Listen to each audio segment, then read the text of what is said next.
आप सभी को मेरा नमस्कार। मैं हूं नन्हे पहलवान और आप देख रहे हैं हमारा YouTube चैनल स्लो जिंदगी। मेरे साथ हैं मंजरी अग्रवाल जी। जय श्री राम जी। जय श्री राम।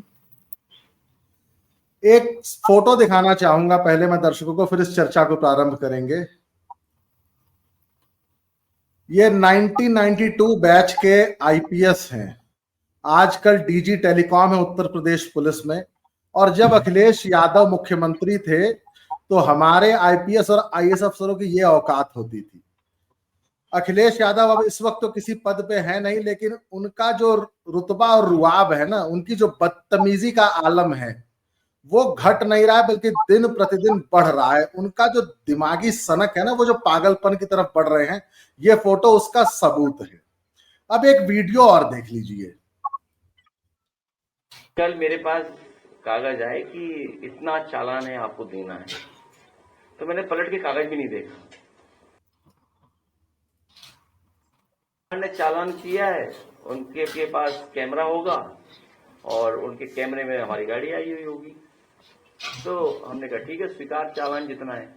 चालान जो हमें देना है अपनी गाड़ियों का, सरकारी गाड़ियां जो हमारी ओवर स्पीडिंग की हैं एक्सप्रेस वे पर, 8 लाख रुपए का है। 8 लाख रुपए देने आओ। मैंने कल ही कह दिया कि दे दो इनको।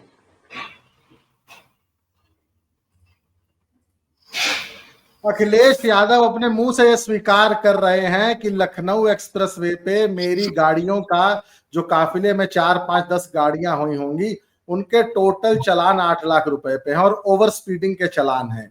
तो सबसे पहले तो मुझे लगता है कि पुलिस को सिर्फ चालान नहीं वसूलने चाहिए, एक ओवर स्पीडिंग एक्ट में कार्रवाई करके ड्राइवर का ड्राइविंग लाइसेंस निरस्त करना चाहिए और गाड़ी को इंपाउंड करना चाहिए और मजिस्ट्रेट के सामने पेश करना चाहिए जी कि ये आदमी रिपीटेड ऑफेंडर है। इसके काफिले में चलने वाले जितने ड्राइवर, जितनी गाड़ियां हैं, वो रिपीटेडली ओवर स्पीडिंग करती हैं और उससे आम जनमानस की जान को खतरा है। तो मुझे लगता है कि सबसे पहले तो अखिलेश भैया ने स्वीकारोक्ति खुद कर ली है कि उनके ऊपर मुकदमा बनता है और उनको, मुझे लगता है, उनकी सारी गाड़ियां बॉन्ड होनी चाहिए। मंजरी जी, अवनीश अवस्थी बड़े सीनियर आईएएस हैं और आजकल शायद सलाहकार हैं योगी जी के। उनका नाम लेते हुए एकदम स्पष्ट अखिलेश यादव ने एक, जैसे गुंडा नहीं होता है गली का, उसकी तरह एक्ट करते हुए कहा है कि सबका हिसाब किताब होगा। क्या अखिलेश यादव पागलपन की तरफ बढ़ रहे हैं? सत्ता से दूरी कहीं उनको पागल तो नहीं बना देगी? इसके पीछे की मानसिकता क्या है? अब देखिए, एक कहावत है, करेला भी क्या नीम चढ़ेगा, राइट। अब आप कह रहे हैं अखिलेश यादव पागलपन की तरफ, सत्ता के नशे की तरफ बढ़ रहे हैं। ये तो जब मुलायम सिंह यादव मुख्यमंत्री थे, ये तो तब से चढ़ा हुआ है इनको। आज तो बहुत बड़ी बात है। और आप कह रहे हैं गुंडई वाली लैंग्वेज, तो वो असलियत है इनकी।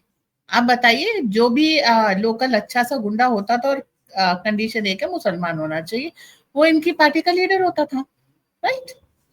तो अभी जैसी संगत होगी वैसी बोली होगी, वैसी हरकत होगी।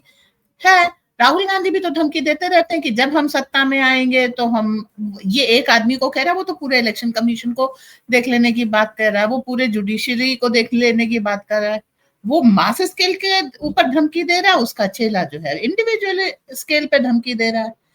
आजकल इस तरीके की धमकी देने का चलन है। आप देखिए मोदी जी के लिए कैसी भाषा प्रयोग कर रहे हैं, किस तरीके की इनकी मानसिकता है, किस तरीके के इनके हाव भाव हैं। जो जिसकी पत्नी का इतना बड़ा अपमान हो गया, वो अपनी पत्नी के अपमान को, उसने कहा कि ये बीजेपी पॉपुलैरिटी कमा रही है। वोट चोरी के ऊपर अखिलेश यादव बोल रहे हैं आजकल। वो क्या कहते हैं, कोतवाल बने हुए हैं वोट चोरी पे। तो ये जो आप कहते हैं ना मेंटल स्प्लिट, बहुत पहले हो चुका है। चर्चा हम आज कर रहे हैं लैपटॉप पे जी। अब मैं आपको एक इंसिडेंट और याद दिलाऊंगा दर्शकों को। जब आजम खान मंत्रालय में थे तो ऐसा कहा जाता है कि वो मुलायम सिंह और अखिलेश से ज्यादा उनकी चलती थी और सुपर सीएम आजम खान ही थे। आजम खान ने एक बार 5 विभागों के प्रिंसिपल सेक्रेटरीज या चीफ सेक्रेटरीज की एक मीटिंग बुलाई थी और एक चीफ सेक्रेटरी लेट हो गए थे, तो आजम खान ने ना तंज कस दिया था। और ऐसी चर्चाएं हैं लखनऊ में कि 5 प्रिंसिपल सेक्रेटरीज ने एक दूसरे को देखा और उठ के चल पड़े थे मीटिंग छोड़ के। तो आजम खान ने बोला, अरे आप लोग तो नाराज हो गए बैठे बैठे, मैं तो वैसे ही एक बात कह रहा था। एक्चुअली अखिलेश यादव ये भूल जाते हैं कि जिस दिन आईएएस और आईपीएस लॉबी है ना, ये जो हमारे नौकरशाह हैं, ये जो हमारे ऑफिसर्स हैं, जिस दिन ये एक हो जाते हैं ना, उस दिन सरकार का और मंत्रियों का सारा जो ये सत्ता का नशा है ना, वो 1 मिनट में उतर जाता है। अच्छा चलिए, ये तो एक किसी बड़े ऑफिसर को टारगेट करके आजम खान और अखिलेश यादव ने एक हरकत की थी ना। अब मैं आपको दिखाता हूं कि अदना से पुलिस वाले नहीं है, अखिलेश यादव उनको कैसे ट्रीट करते रहे हैं पूर्व में। पुलिस वालों, पुलिस पुलिस पुलिस पुलिस वालों, क्यों ये कर रहे हो ये तमाशा? तुमसे ज्यादा बदतमीज कुछ नहीं हो सकता, क्यों ऐसा कर रहे हो भाई?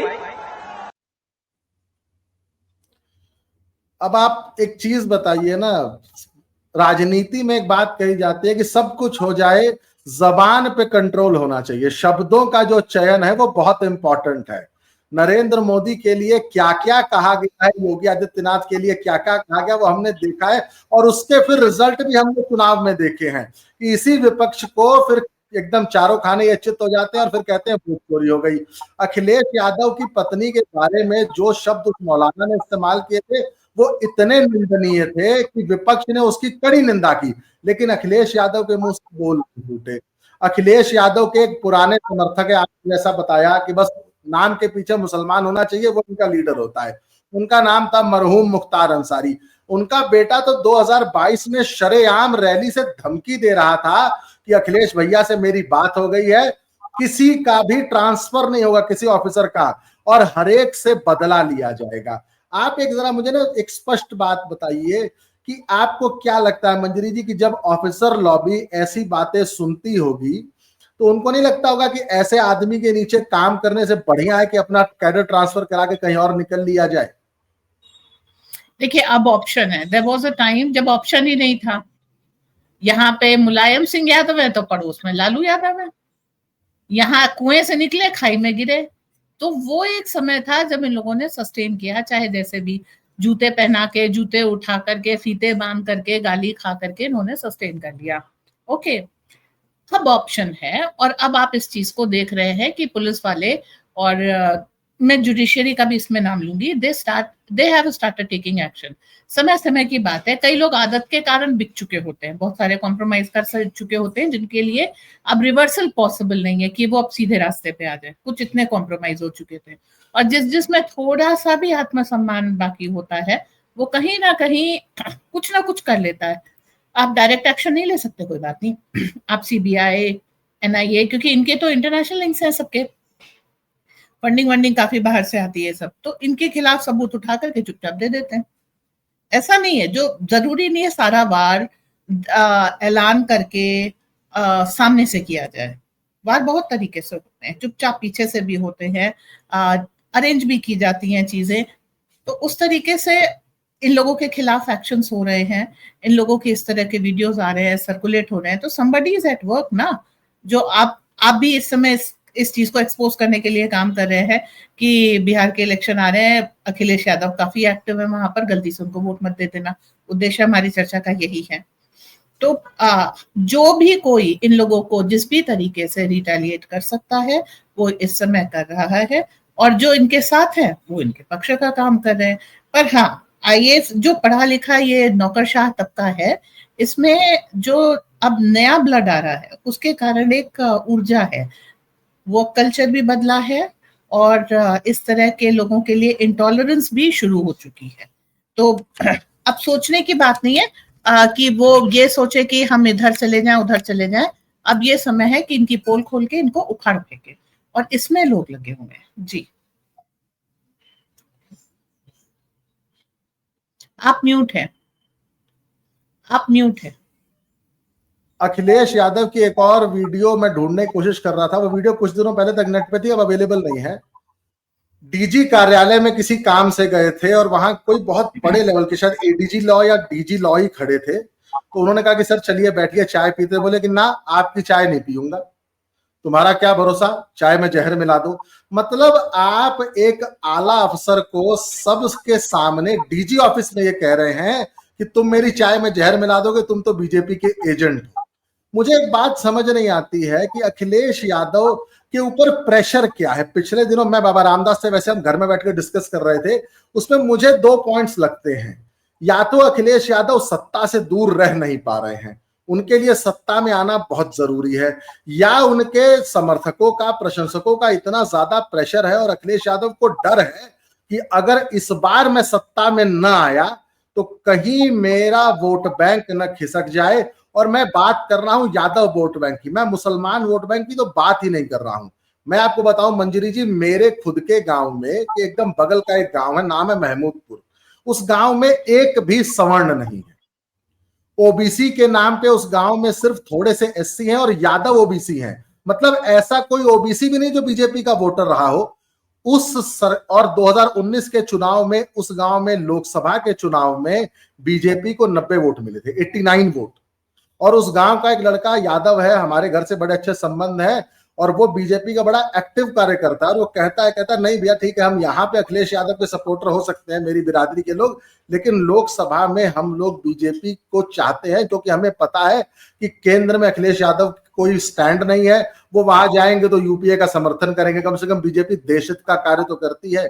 लेकिन विधानसभा में मुझे महसूस हो रहा है कि अखिलेश यादव पे एक प्रेशर है कि कहीं अगर यादव वोटर विधानसभा में भी खिसक गया तो मेरे पास रह क्या जाएगा, कहीं हाल मायावती वाला तो नहीं रह जाएगा कि सिर्फ एक रसड़ा से विधायक उमा शंकर सिंह जो अपने बल पे जीतते हैं, एक विधायक की पार्टी बन के तो नहीं रह जाएंगे। क्या ये प्रेशर है कि अखिलेश यादव ऐसे उल जलूल बयान दे रहे हैं? अगर आप इस समय बिहार देखें, बिहार में यादवों की संख्या काफी है, यादव वोट खिसक चुका है। जिस तरह की ये लोग हरकत कर रहे हैं, अब यादव वोट इनके साथ नहीं है और मुस्लिम वोट इररेलेवेंट हो गया है। अब अगर कोई मुस्लिम बहुल कंस्टिट्यूएंसी है, वहां से एक आध विधायक अगर इन्होंने चुन लिया तो वो उसकी पोजीशन वही होती है जैसे नकार खाने में टूटी की आवाज, पता नहीं लगी कि कहां पर कुछ बोला कुछ नहीं बोला। तो इनका जो यादव वोट है वो ऑलरेडी खिसक चुका है, पहली बात। दूसरी बात, डर है वो सिर्फ इतना है कि अब इनको फ्यूचर में कभी भी सत्ता नहीं मिलेगी। अभी जो 2026-27 में प्लान है वो है डीलिमिटेशन का, मतलब पॉपुलेशन के हिसाब से हर रीजन बदल दिया जाएगा। ठीक है, तो जब यूनिफॉर्म जनता लीडर्स चुनेगी, मतलब हर 2 लाख के ऊपर मान लीजिए एक नेता होना है, ये तय किया गया। तो वो डीलिमिटेशन, वो कॉन्स्टिट्यूएंसी का गणित बदल गया पूरा। और तब इन लोगों को जिस अपने समीकरण बैठाने में जितना वक्त लगेगा, तब तक तो बीजेपी को जो है 10-20 साल और हो चुके होंगे। अगर बीजेपी प्लान कर रही है 2047 तक उनको सत्ता में रहना है, तो विश्वास कीजिए उनकी सारी गोटियां फिट है, वो 2047 तक सत्ता में रहेंगे, जो उनको काम करना है वो करेंगे। इनके पास ना कोई प्लान है, ना कोई ओपिनियन है, ये जाकर के बस ये गंदी भाषा, गंदी हरकत और गुंडागर्दी दिखा सकते हैं। ठीक है, किसी को क्रिटिसाइज करके ये अपना चुनाव जीतना जानते हैं, लेकिन कुछ भी कंस्ट्रक्टिव करके जनता को मोहना इनके बस की बात नहीं है। और अब जो चुनावी गणित है वो बहुत बदल चुकी है। आपने खुद ही कहा कि केंद्र के लिए बीजेपी जरूरी है, लेकिन जो नॉन बीजेपी स्टेट में रहने वाले लोग हैं उनको ये समझ में आ रहा है कि भैया केवल केंद्र में नहीं, अब राज्य में भी जरूरी है, वरना केंद्र आयुष्मान योजना देता हमको नहीं मिलती, राइट। तो उसके कारण जो है अब ये आ गया कि केंद्र में भी बीजेपी, राज्य में भी बीजेपी। अगला क्या आने वाला है, शहर का मेयर, गांव का सरपंच, सब बीजेपी। तो ये देश भगवा में होने वाला है, क्योंकि उनके पास पूरे विकास का रोड मैप है एंड वो 47 लेकर के चल रहे, प्रोएक्टिव है। अगले 22 साल की प्लानिंग उनके पास है, जिसके ऊपर आज काम हो रहा है कि ये प्रोडक्ट। और आप देखिए, पहले एक पुल बनना होता था 3 साल में कंप्लीट होता था, 15 साल बाद भी वो गड्ढे में होता था। अब 3 साल में कंप्लीट होता है, होना होता है 2 साल में मिल जाता है। आज संडे है, मेरे पति सरकारी अधिकारी हैं, वो काम कर रहे हैं, ओके।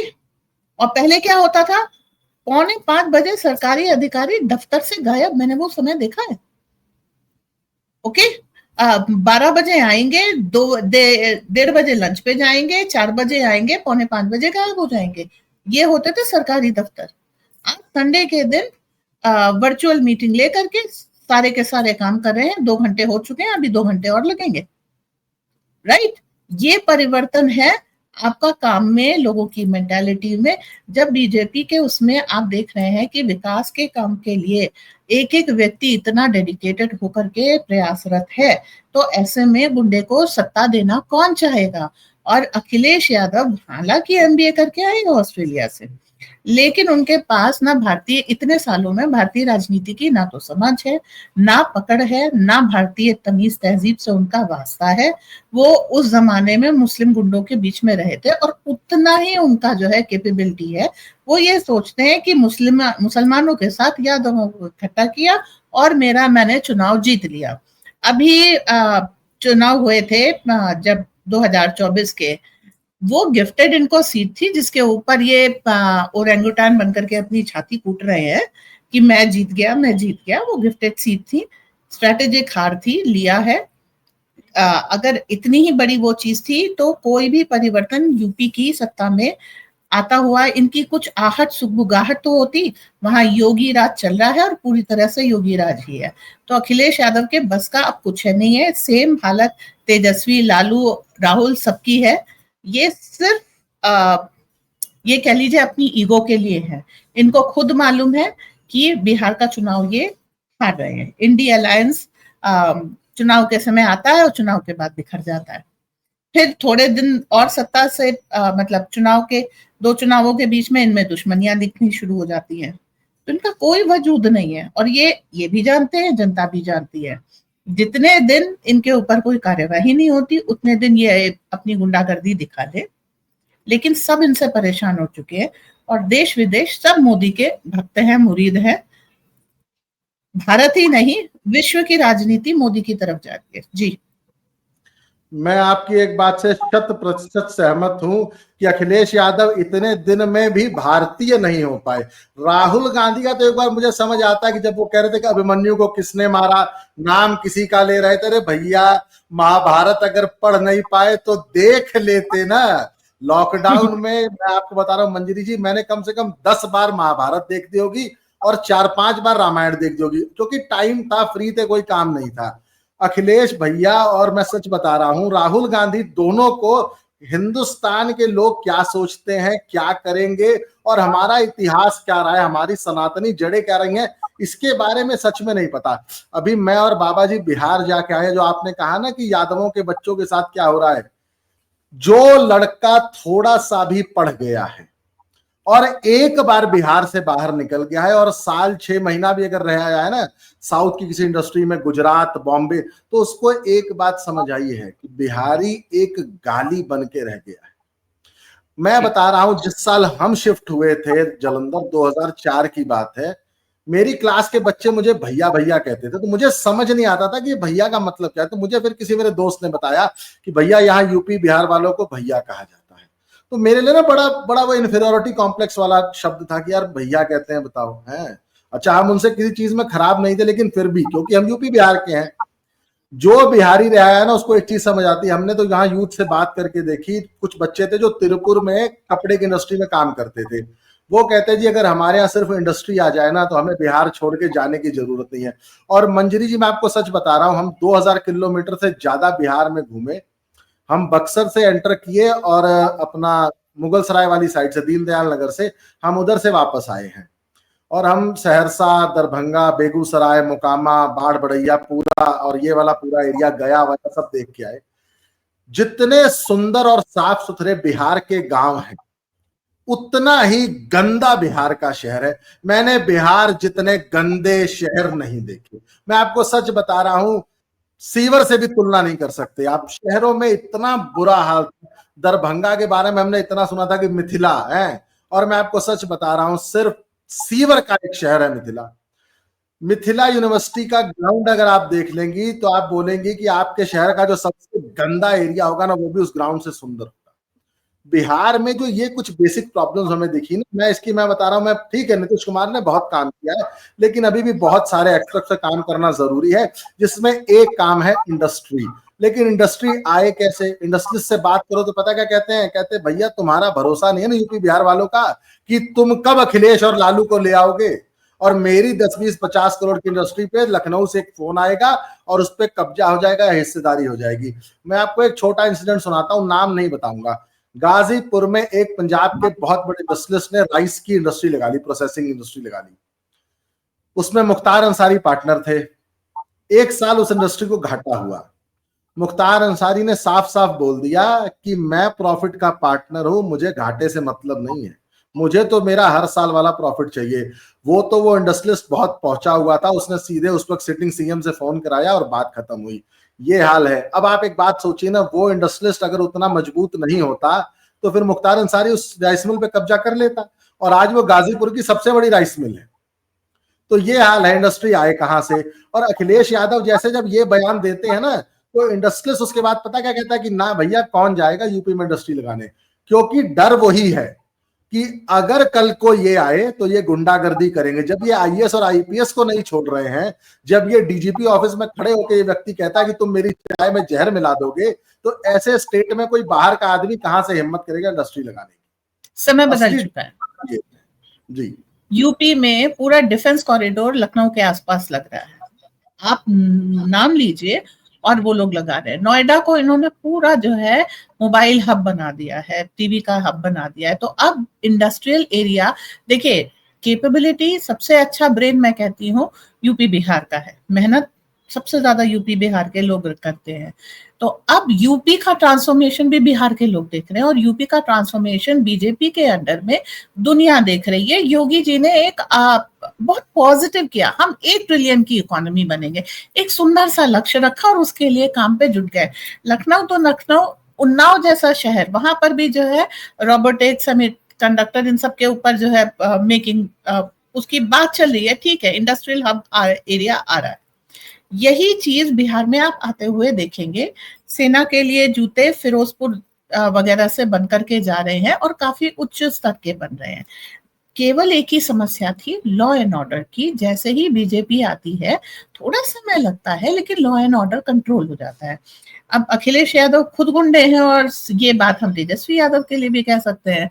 तो लॉ एंड ऑर्डर को तो आपको पता ही है कि क्या होने वाला है। और जनता, आप इस समय जब इतना बिहार देख के आए हैं तो आपको समझ में आ रहा है, हर जगह जाते हैं, चाहे महाराष्ट्र हो पूरी मेहनत करते हैं और गाली खाते हैं, चाहे तमिलनाडु हो पूरी मेहनत करते हैं, हकाले जाते हैं।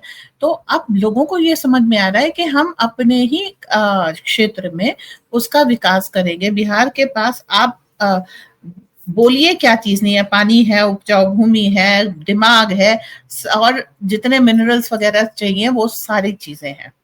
केवल उन्हें एक अच्छे शासन की जरूरत है। नीतीश कुमार ने अपने पहले 5 साल काम किया था, उसके बाद वो फिर लालू यादव के चंगुल में फंस गए, क्योंकि उन्हें बीजेपी को सत्ता नहीं देनी थी। ठीक है, अभी पानी पी पी करके हर मन से नीतीश कुमार एक ही बात कर रहे हैं, आपकी नहीं पलटूंगा। ठीक है, तो उन्होंने भी स्टेबिलिटी ले ली है, इसका मतलब है बिहार में स्टेबिलिटी आ रही है। और ये उन्होंने कब ली? जब तेजस्वी यादव ने इनसे प्यार से कह दिया, चाचा प्रदेश हमको छोड़, हमारे लिए छोड़ दो, तुम केंद्र में निकल लो। तो नीतीश कुमार को क्या समझ में आया, केंद्र में जगह है नहीं, प्रदेश छोड़ना पड़ेगा, मैं जाऊंगा कहाँ। तब उनको सद्बुद्धि आई और वो मोदी जी के चरणों में गए, भैया बचा लो। तो अब आ चुके हैं वहां पर गुजराती भैया उनको बचाने। आप चिंता मत करिए, बिहार में इस बार बीजेपी की सरकार भी आएगी और लॉ एंड ऑर्डर सिचुएशन भी ठीक होगी। और इस तरह के नेता अब कोई नहीं चाहते। वो इन लोगों ने जो एक केंद्र में मोदी और दिल्ली में अरविंद केजरीवाल और ये सारी चीजें जो बनाई हुई थी ना, उसकी पोल पट्टी भी खुल चुकी है। मैं आपको बोल रही हूँ ना, गांव का सरपंच भी बीजेपी का होगा।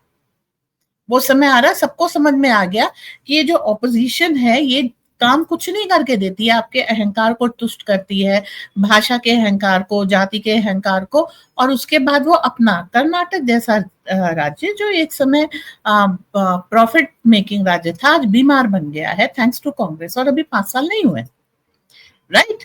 ये ऐसा नहीं है सोशल मीडिया का जमाना है, सबको सब कुछ पता लग जाता है। जनता भी इस चीज को समझ रही है और इस चीज से बाहर आ रही है। आप देखिए इस बार थम्पिंग मेजोरिटी से बीजेपी आएगी और बिहार जीतने के बाद असम और बंगाल में जो असर होगा बीजेपी राज का वो भी देखने वाला है। अब नई राजनीति और गहराई से आप देखिएगा और हर मुख्यमंत्री एक दूसरे से पॉजिटिव कंपटीशन करेगा कि वो अपने राज्य को उन्नत कैसे बनाए। अब विकास की राजनीति जो मोदी जी ने 14 से शुरू की थी वो गति पकड़ चुकी है और ये बात भारत की नहीं विश्व की जनता को समझ में आ गई है। और आप देखिए अमेरिका अभी एससीओ की मीटिंग में मोदी गए थे, जी से ज्यादा मोदी पॉपुलर थे, राइट? हमारे लिए नहीं वर्ल्ड के लिए थे। जबकि चाइना ने अपनी जो टेक्नोलॉजी दिखाई थी उसके बाद ये आशा थी कि लोग टेक्नोलॉजी देख करके उनके रोबोट्स देख करके उनके सुर में बह जाएंगे, लेकिन मोदी तब भी छा गए जस्ट बाय द प्रेजेंस। आप समझिए विश्व में आप कुछ भी कर लीजिए, आप इस सनातनी राजनीति को अब नकार नहीं सकते। जो लोग कहते थे ना हिंदू जाति पाति ये वो, अब वो सारी जो कहते ना चिड़ियों ने चहचहाना बंद कर दिया है, सब अपना कोना लेके दुबक गई हैं। केवल एक आवाज है, हमको मोदी चाहिए। जी सही बात है। अब विपक्ष में मैं क्या बताऊं, उधर ममता दी भी पगला गई हैं। बताइए एक मूवी जो 1946 के जेनोसाइड पे बनी है उसको उन्होंने वहां पे मतलब वहां रिलीज नहीं होने दी। तो आपने सही कहा है कि अब लोगों को ये समझ आ गया है कि बीजेपी के साथ ही आपका और देश का विकास है। और उत्तर प्रदेश में अखिलेश भैया को सद्बुद्धि दे। बिहार तो हम घूम के आए, बिहार में तो हमें लग रहा है कि अगर 70% भी सीटें बीजेपी ले ले तो कोई आश्चर्य वाली बात उसमें नहीं होगी। मतलब महाराष्ट्र से बेटर रिजल्ट आ सकते हैं। उसका बहुत बड़ा एक कारण है लोजपा का फिर से साथ आना। पिछली बार लोजपा ने नीतीश बाबू को हरवाने के चक्कर में बीजेपी को भी करीब करीब हरवा ही दिया था, लेकिन इस बार लोजपा और पूरा पासवान समाज हमारे साथ है। तो मुझे लग रहा है, हम तो इस उम्मीद के साथ हैं कि 70% से ज्यादा सीटें बीजेपी लेगी। मंजरी जी आपने हमें समय दिया उसके लिए बहुत बहुत धन्यवाद। मैं यही कामना करूंगा अखिलेश भैया को जल्दी सद्बुद्धि दे और वो ऐसे नहीं आ सकती। एक्चुअली उसकी प्रॉब्लम पता है कि अगर वो ऐसे सही बयान देने लगेंगे तो उनका समर्थक भाग जाएगा। उनका समर्थक अराजक है ना, उनका समर्थक वो पसंद करता है। बिहार में क्या हुआ, मोदी जी की माँ को गालियां देगी, क्यों? क्योंकि मोदी जी को गालियां देते रहते हैं ना राहुल और प्रियंका और उनकी सारी पार्टी। तो वो ठीक है, उनके एक समर्थक ने मोदी जी की माँ को गाली दे दी। तो सही बात है, बाप जो करेगा बेटा उससे ज्यादा करेगा ना आगे बढ़ के। तो अगर राहुल गांधी भाई क्योंकि पार्टी मुखिया वो ऐसा कर रहे हैं तो समर्थक भी वैसा ही करेंगे। मंजरी जी आपने हमें समय दिया उसके लिए बहुत बहुत धन्यवाद। अन्य किसी विषय पर जल्दी आपके साथ फिर हम इकट्ठे होंगे, उसके लिए बहुत, तब तक के लिए जय श्री राम, धन्यवाद आपका। जय श्री राम, धन्यवाद।